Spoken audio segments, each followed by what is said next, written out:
The Helix series operation summary guide refers to the highlighted key as the power light key. Most anglers simply call it the power switch.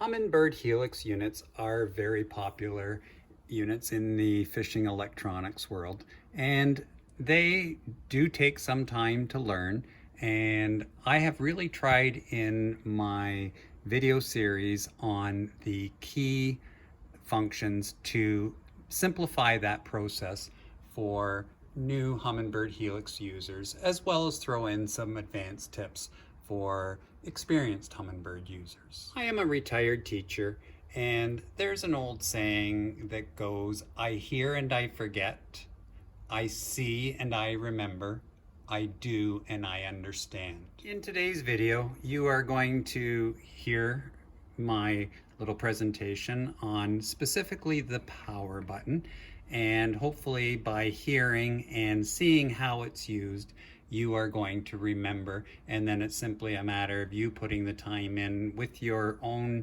electronics to master it by doing and understanding. Those of you that are familiar with my channel, you will know that I have done a previous video on this key function, which is the power switch. These three keys are your shortcut keys, and I have videos for each of the key functions. I have a video for the go to, the exit key. The go to also has MOB, which is man overboard, the mark key, the menu key, the check key, the cursor control key, the zoom keys, which are your plus and minus keys right here, and the view key. These key functions are in a playlist on my YouTube channel, Steve Chasson Fishing.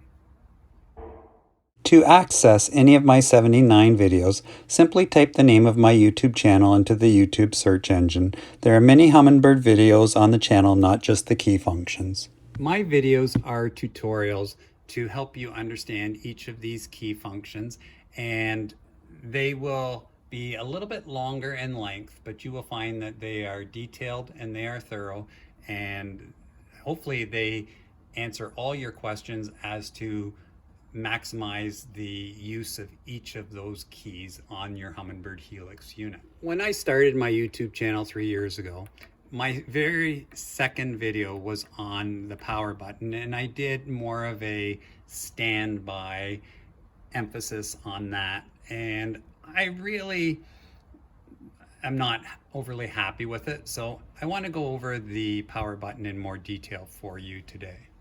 When I started the YouTube channel approximately 3 years ago, I really wanted to go through this progression with all the key functions, and I am really proud to say that as of this point today, that my key function videos have had over 80,000 views. With this video, the Helix key function series is now complete. Knowing what happens when you turn on the unit.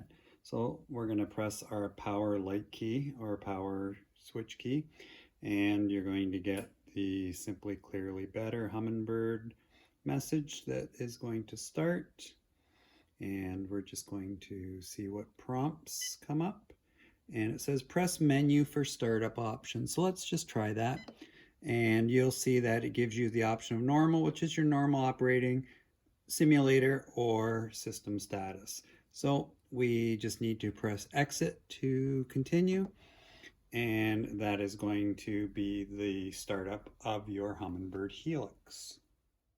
The glare made it difficult to see the startup options, so here they are. I would sincerely like to thank all of my subscribers to the YouTube channel, and for those of you that maybe this is your first video watching that I have produced, I would certainly appreciate a like, share, or subscribe if you find the video enjoyable or helpful. Let's get right to it. By pressing the power button, it's going to give me these options. It's going to give me my sonar, and quite often you will hear the question come, well, I've lost my sonar. I don't get any sonar readings. Well, it may just be that you have flip this off. So if I take my left cursor control key, you can see that the sonar is off, and that will stop all pinging. But we're using the unit and on the water, so we're going to want our sonar on. The backlight is set at 7, and if I go down to light and I go up, you can see that's much brighter.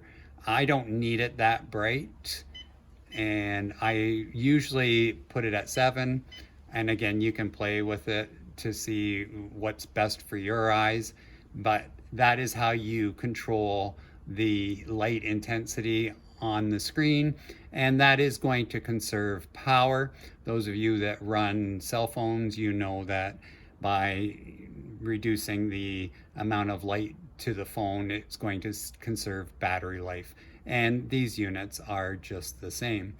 Scrolling down with the cursor control key, there is an off on. If I put it on night mode, it's going to show up differently, and it's just going to be easier to read at night. And I'm going to turn that off, and I'm going to go back to 7. That's where I like it.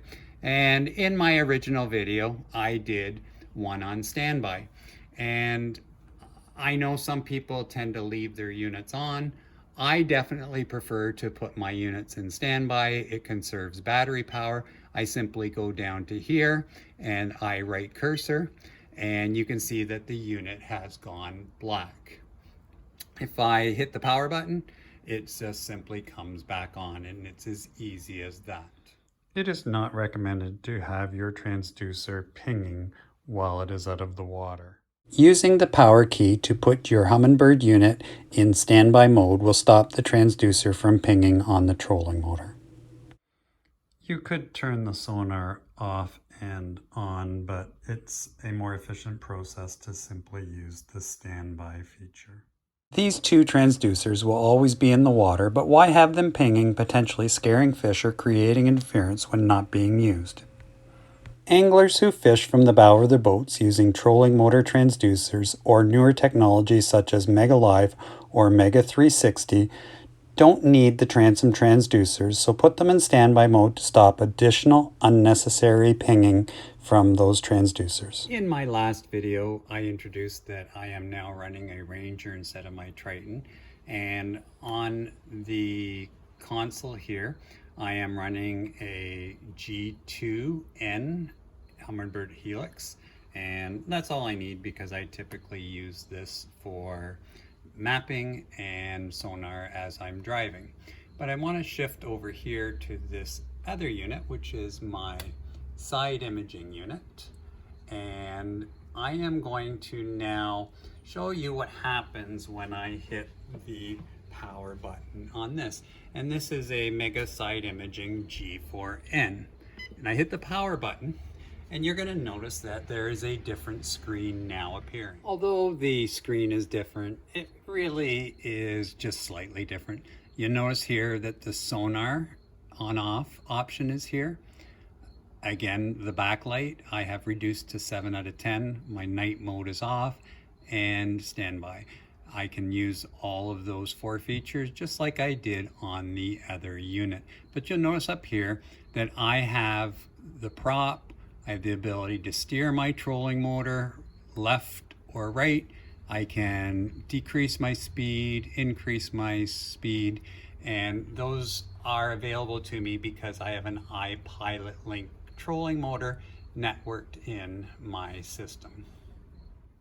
I am in my garage while making this video, so the sonar 2D is not showing up the way it normally would, but to shut down the unit, you're simply going to press and hold the power switch for 3 seconds, 3, 2, 1, and you can see the unit is shutting down, and there's your message shutting down, and there it is gone. It's time to shut down this video. I hope this video and the other 9 key functions videos enable you to navigate and get the most out of your Humminbird Helix units. If you have any questions or comments regarding any of my videos, please share in the comments and I will get back to you as soon as I can. As always, if you like this video, a like, share, subscribe is always very much appreciated. Thanks for watching, take care, and bye for now.